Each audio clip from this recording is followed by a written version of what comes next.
In the world of competitive Dota, North American players are few and far between, and many have yet to reach their potential. This perception suits EvilGeniuses just fine. They are used to having a lot to prove. I think just because we are North American, people seem to undermine us because of the past results. So it's actually a good opportunity for North Americans to just burst into the scene. Following a series of defeats last year, EG placed itself under the expert leadership of longtime veteran Fear. When I joined this team, I hope to learn a lot from Fear and carry on his legacy, I guess, as one of the best carry players in the world.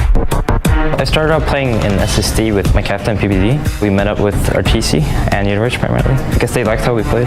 What I brought to the table was a strong support, and that was something that most NA teams lacked, and maybe the reason why they haven't seen any success. The new squad exploded onto the scene in 2014, claiming victory after victory and an invite to this year's tournament. Then, the unthinkable happened. Fear was lost to an injury. None of the doctors really were able to tell me exactly what I had. It's something similar to tennis elbow, and every time I do click for extended periods of time, it does hurt. We couldn't square him that much, we couldn't play that many games. He had to ice his arm in between games, and we actually realized it was pretty serious. It's an injury. Following a difficult search, EvilGeniuses chose Mason to take Fear's place.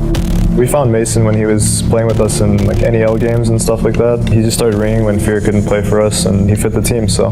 Fear was the team. Fear's experience really helped them. So when I came on board, things were a little rough at the start, but kind of picked it up. But while Mason is certainly talented, he is relatively inexperienced. It was decided that Fear would stay on as coach to lend his knowledge and experience to the recovering squad. Even though he's not on this team, he still helps us a lot. That's a good alternative for me because I can still be competitive with the teams as well. The team's biggest obstacle is probably our lack of experience. Mason is inexperienced in LANs. That's something I definitely am gonna have to adjust to. There's no place like TI that puts on the same pressure. I think it's a confidence thing. We're definitely confident in him. And I think nerves will kind of work themselves out. Well, winning this year means a lot to me. I don't think it's because no American team has placed before or something like that. It's more because Fear isn't playing. I feel like if we don't give it our best shot, then we're kind of doing him an injustice kind of thing. So.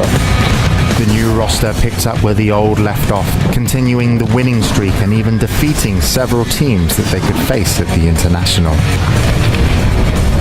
Few teams recover from a loss of a player, but the new EG has proven that it is up to the challenge.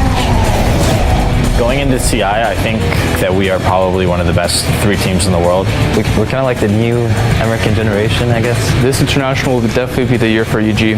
We just play to win. It's that simple. But can they prove themselves worthy of the Aegis of Champions?